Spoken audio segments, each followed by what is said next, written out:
शैतान बहू। शैतानी ऐसी चीज है जो एक बार घुस जाए तो निकलती बड़ी मुश्किल से है। रीमा जी की बहू बिन्नी बहुत शांत मिजाज की थी, ना किसी से ज्यादा बात करती और ना ही किसी से ज्यादा मिलती जुलती। वैसे बहू अच्छी है, ज्यादा लपड़ तपड़ में नहीं रहती, कम बोलती है, कम सुनती है। नहीं तो पड़ोसन की बहू सारा दिन घर के बाहर लोगों का जमावड़ा लेकर खड़ी होती है। लेकिन रीमा को क्या पता था, जो शांत है वही असली तूफान का कारण बनने वाला है। माँ, मेरा शेविंग ब्लेड नहीं दिख रहा है, न जाने कहाँ चला गया। तभी ससुर की जोर से चिल्लाने की आवाज आती है। अरे भैया, अरे ये ब्लेड यहाँ किसने रखा? ये क्या, ब्लेड और वो भी ससुर जी की कुर्सी पर? लेकिन ये ब्लेड तो सन्नी के कमरे में होता है ना, वहां से कौन यहाँ रख देगा? अरे मुझे क्या पता, मैंने तो बस बहू को बोला था कि मेरी चेयर के पास चाय रख दे, मैं नहा कर आ ही रहा हूँ। अरे नहीं देख पाई होगी वो ब्लेड, वैसे भी आपने भी तो नहीं देखा ना, और बैठ गया ना उस पर, क्यों? हाँ ये तो है। लाइए पापा, अब ब्लेड मुझे दीजिए, मुझे शेविंग करनी है। बस अब क्या था, बहू बेचारी से बनकर घर में रहती, लेकिन कोई ना कोई खुराफात करती ही रहती। फिर एक दिन, आज तो मैं राजमा चावल बनाकर खिलाती हूँ बहू। वो क्या है ना, सन्नी को मेरे हाथ के राजमा पसंद है, तू खड़ी होकर देखना कैसे बनता है, ठीक है ना? लेकिन मुझे तो आता है राजमा बनाना मम्मी जी, मैं भला क्यों सीखूं? अरे चुप रह, सुना नहीं मैंने क्या कहा? सन्नी को मेरे हाथ के राजमा पसंद है इसलिए। ठीक है माँ जी, कल को आप मर जाती हैं तो कम से कम मैं उन्हें आपकी कमी तो नहीं होने दूंगी। चलिए आप ये राजमा बनाना मुझे सिखा ही दीजिए। ससुर सास बहू की बात सुन रहे थे, वो बहू की बात पर जोर से हंसते हैं। रीमा, दो जवाब बहू की बात का।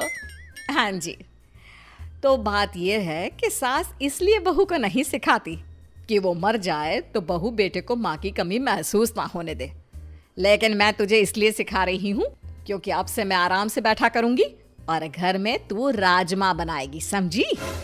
बहू को सास की आराम परस्ती वाली सोच पर गुस्सा आ जाता है। बड़ा ये आराम करे, ये मलाई खाए, ये पार्टी करे, और मैं नौकरानी। अब बताती हूँ कि कैसे बनता है राजमा।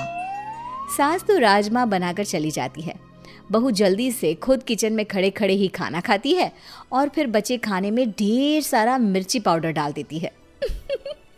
मेरा तो पेट फुल, अब पता चलेगा कैसे बनता है राजमा। सन्नी आता है और माँ प्लेट में बेटे को खाना देती है, लेकिन ये क्या, जैसे ही वो खाना खाता है, माँ पानी, पानी नहीं, चीनी, अरे चीनी भी नहीं, रसगुल्ला, माँ रसगुल्ला दे दे, बहुत तेज मिर्ची डाली है। हैं, ये क्या हो गया, मैंने तो थोड़ा सा मिर्च पाउडर डाला था। तभी दिखावा करती बहू भी वहाँ आ जाती है। माँ जी बहुत ज़्यादा भूख लगी है, जल्दी से खाने को कुछ दे दो ना।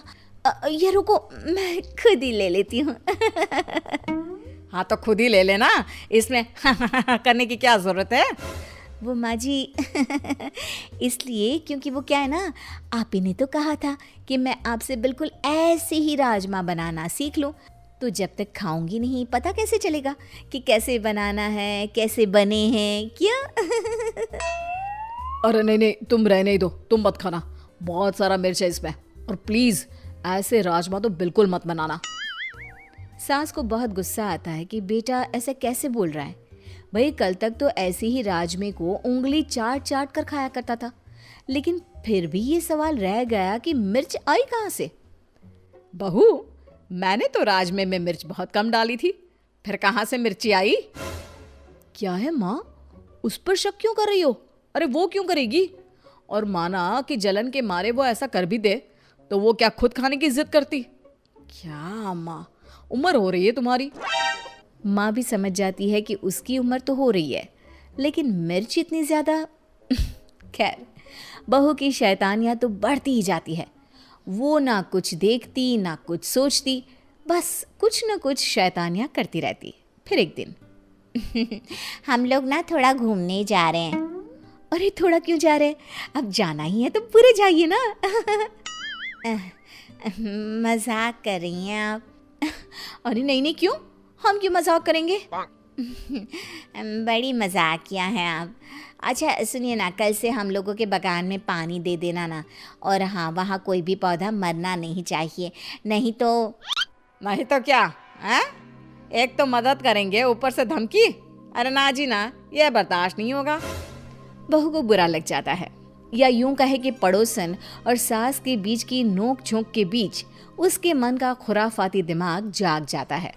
फिर अगले रोज पड़ोसन के घर जाकर बहू सारा बाग तहस नहस कर देती है, गेट के अंदर गाय छोड़ देती है और सारे गमले तोड़कर घर जाकर सो जाती है। हे भगवान, अपने घर का काम कम है, जो पड़ोसन नई ड्यूटी देकर गई है उनके पेड़ों को पानी डालने की। अब तो होगा बवाल पूरा वाला। सास पानी की बाल्टी लेकर जैसे ही पड़ोसी के घर जाती है, पर ये क्या, सारा का सारा बगीचा तो अब है सही वक्त पड़ोसन को फोन कर देती हूँ कि भाई सासू माँ लेकर तो गई थी बाल्टी में पानी, लेकिन लग रहा है आपका सारा बाग बर्बाद करके आई है। बहू पड़ोसी को फोन कर देती है, वो सारा दोष सास पर लगा देती है और फिर, आपने तो कल ही देखा था कैसे सासू माँ ने आपको कहा था। वैसे सासू माँ को ना ऐसा नहीं करना चाहिए था। हाय रे, रीमा ऐसी निकलेगी मैंने तो सोचा ही नहीं था। ये तो बहुत गलत बात है रीमा जी की। मेरा तो सारा बाग ही बर्बाद कर दिया। आती हूँ तब खबर लेती हूँ तेरी सास की। हाँ हाँ आंटी जी, और क्या, लेकिन ध्यान रहे मेरा नाम ना लेना। वो क्या है ना, मुझे तो उनके साथ ही रहना है। मैं तो बस आपकी शुभ चिंतक थी तो बता दिया। हाँ बेटा, उसकी ज़रूरत ही नहीं पड़ेगी। लेकिन ये क्या, 2 दिन बाद पड़ोसन जब रमा के घर में आती है तो पूरे गुस्से से लाल होती है। मज़ा आ गया, आज तो सासू माँ की ऐसी की तैसी होना तय है। लेकिन ये क्या, पड़ोसन तो सास को छोड़ बहू को खूब डांटती है। अरे क्या हो गया, आपका बाग खराब था तो मेरी बहू पर गुस्सा निकालने की जरूरत क्या है? वाह, बहू फोन करके सास को फंसाती है और सास बहू को बचाती है। बहू को अपनी गलती का एहसास तो हो रहा होता है, लेकिन पड़ोसी को बहू का खेल कैसे पता चला ये सोचकर वो हैरान होती है। मेरे घर में सीसीटीवी कैमरा लगा है, समझी? मुझे तेरा खेल तभी पता चल गया। बहू, तुझसे ये उम्मीद नहीं थी, मुझे माफ कर दे सासू माँ।